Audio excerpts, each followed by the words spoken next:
আটিকাবাড়ি খ্রিস্টোফার ক্লাবের উদ্যোগে 21শে ফেব্রুয়ারি আন্তর্জাতিক মাতৃভাষা দিবস অনুষ্ঠানে গোঘাটা এমএসকের শিক্ষক ইসমাইল শেখের মূল্যবান আলোচনা শুনুন।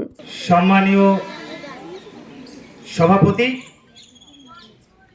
সভার পরিচালক এবং মঞ্চে উপবিষ্ট বিভিন্ন গণ্যমান্য পদাধিকারী ব্যক্তিবর্গ, সর্বোপরি মঞ্চের সামনে উপবিষ্ট কচি কাঁচারা, আমাদের মা ভগ্নীগণেরা, সবাইকে আজকের এই পবিত্র দিনের শুভ লগ্নে শুভ সন্ধ্যায় দাঁড়িয়ে সবাইকে আন্তরিক শুভেচ্ছা জানিয়ে আজকের এই সভাতে খুব সংক্ষিপ্ত আকারে দুটো চারটে কথা বলছি।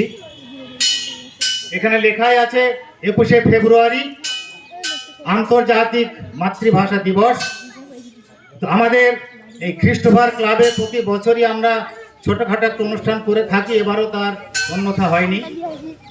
তো আজকের এই ভাষা দিবস উদযাপনের সামনে দাঁড়িয়ে কিছুদিন অতীতে আমাদেরকে ফিরে যেতে হয়, না হলে এই আলোচনাটা পূর্ণাঙ্গ হয় না।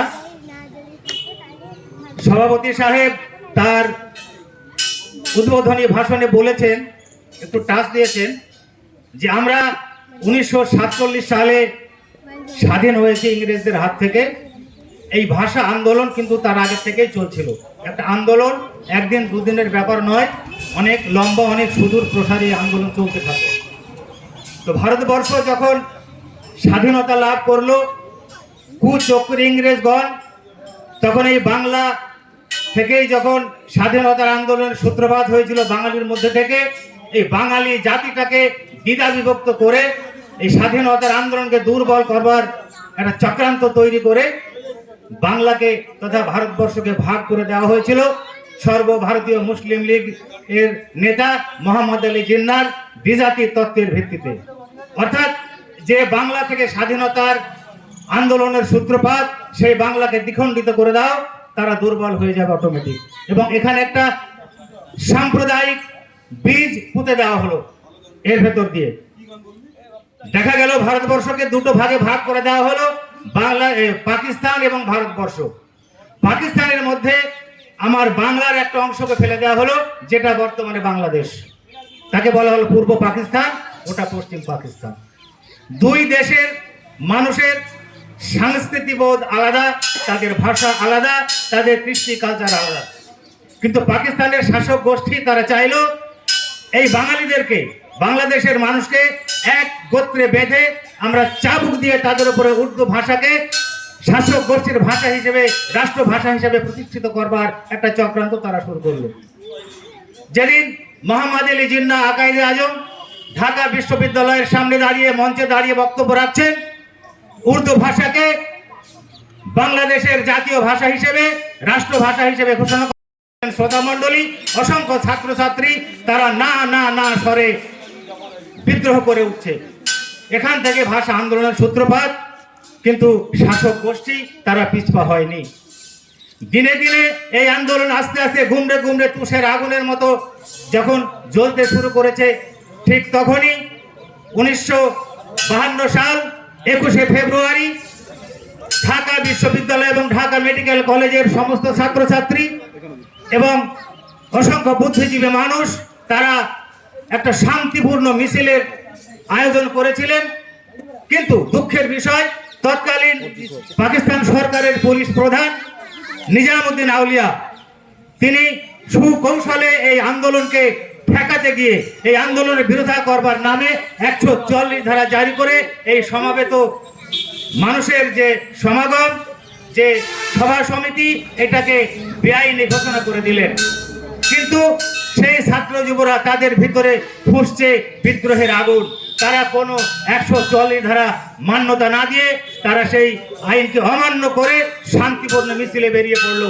মিছিল যখন ঢাকা মেডিকেল কলেজের সামনে, তখন এই নিজামউদ্দিন সাহেবের পুলিশ বিনা প্ররোচনায় সেই মিছিলের ওপরে গুলি বর্ষণ করেছিল বর্বরচিত ভাবে, যেটা আমাদের সমিতাবদা একটু আগে আলোকপাত করেছেন।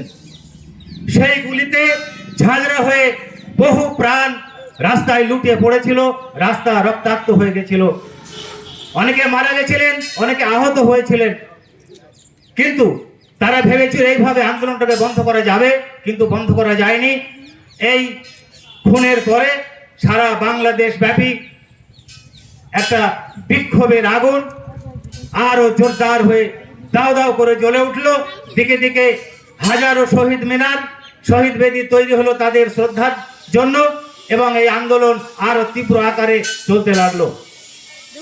এই আন্দোলন কাছে নতি স্বীকার করে 1956 সালে আরেকটু কথা আমি একটু বলে নিই।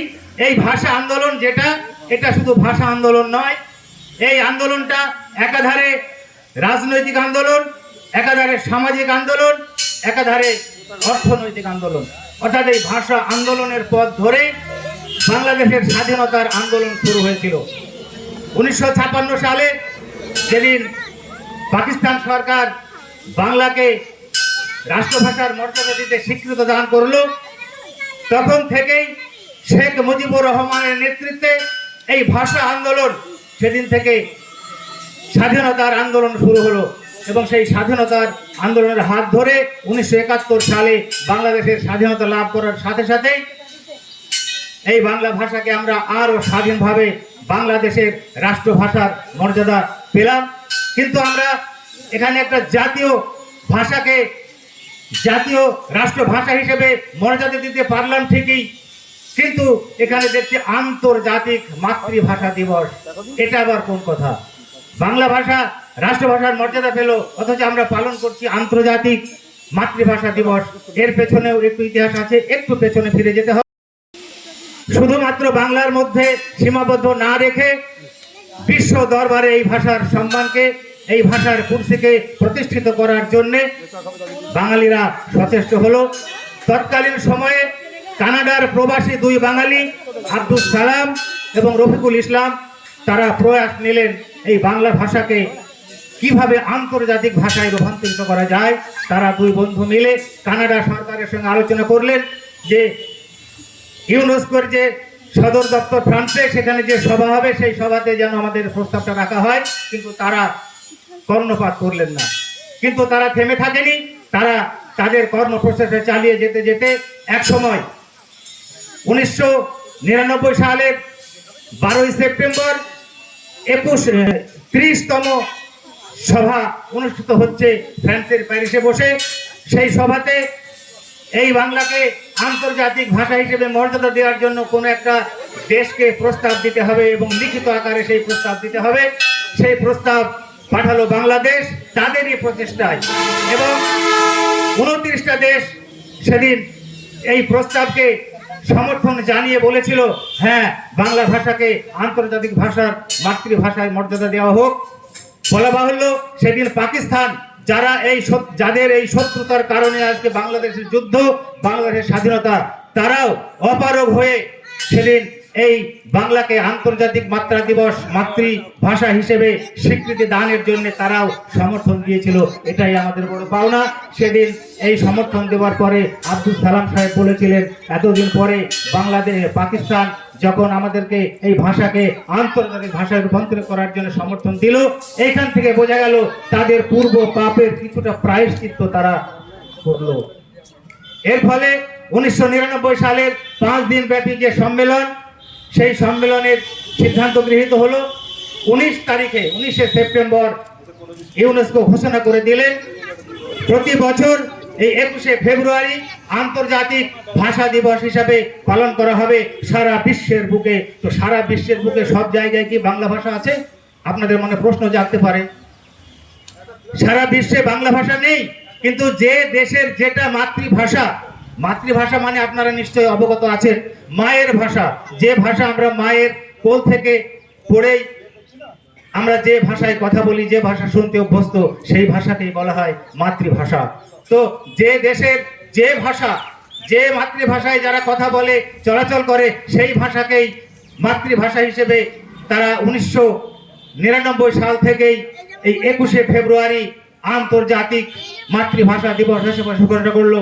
তখন থেকে সারা বিশ্বের বুকে, শুধু ভারতবর্ষ নয়, বাংলাদেশ নয়, পশ্চিমবঙ্গ নয়, সারা বিশ্বের সমস্ত দেশে এই দিনটিতে, এই পবিত্র দিনে আন্তর্জাতিক মাতৃ দিবস হিসেবে মহা সমারোহে পালন করা হয়।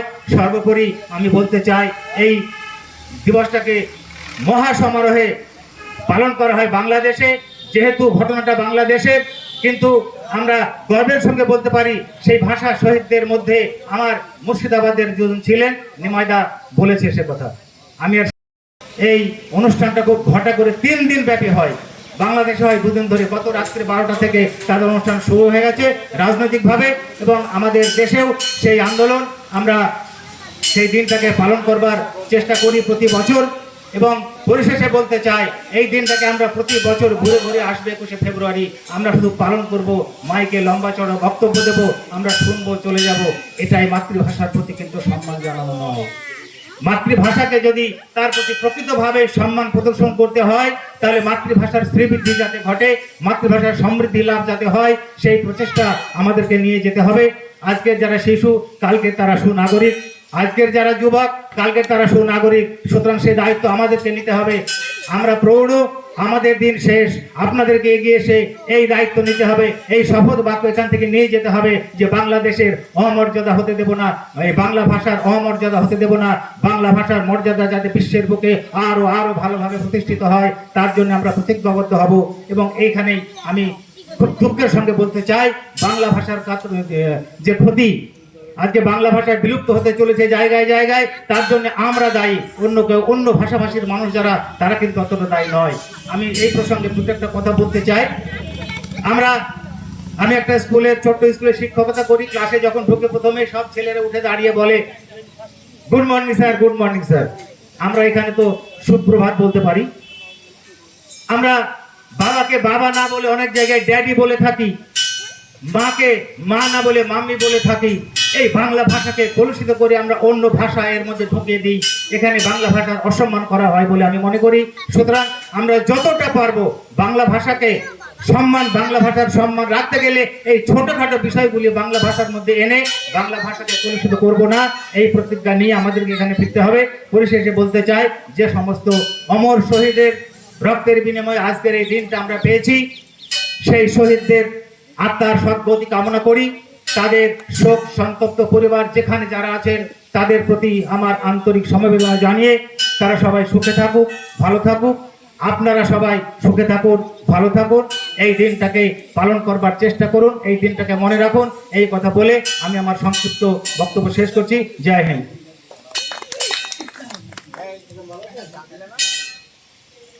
ও আমার দেশের মাটি, তোমার পায়ে ঠেকায় মাথা, এইটাকে কিন্তু আমাদের মনে রাখতে হবে। বাংলা আমার দেশ, সেই বাংলাকে সবসময় মনে রাখতে হবে। বাংলা চলনে বাংলা, বলনে বাংলা, সবসময় আমাদের বাংলা ব্যবহার এবং বাংলাকে সম্মান দেওয়া, এটাই হচ্ছে আমাদের কাজ। আর্থিক লেনদেনের নির্ভরযোগ্য প্রতিষ্ঠান টঙ্গী সমবায় কৃষি উন্নয়ন সমিতি limited. Registration number 45/20/12/1975। Tongi, Amtala এবং পাটিকাবাড়ি আমাদের 3টে শাখাতেই savings account, recurring deposit, fixed deposit, MIS, double scheme, জল প্রকল্প, স্যানিটারি ন্যাপকিন, হিসপা, এছাড়াও সরকারি বিভিন্ন প্রকল্পের টাকা লেনদেন করা হয়। সমস্ত রকম চেক ভাঙানোর সুব্যবস্থা আছে। সম্পূর্ণরূপে কম্পিউটার দ্বারা পরিচালিত। সর্বদা সঠিক সময়ে পরিষেবা দেওয়াই আমাদের লক্ষ্য। সাবস্ক্রাইব করুন AB24 নিউজ চ্যানেলটিকে, অবশ্যই বেল আইকনটিকে প্রেস করুন। সবার আগে তাজা খবরের আপডেট পেতে লাইক করুন, শেয়ার করুন এবং দেখতে থাকুন AB24 নিউজ।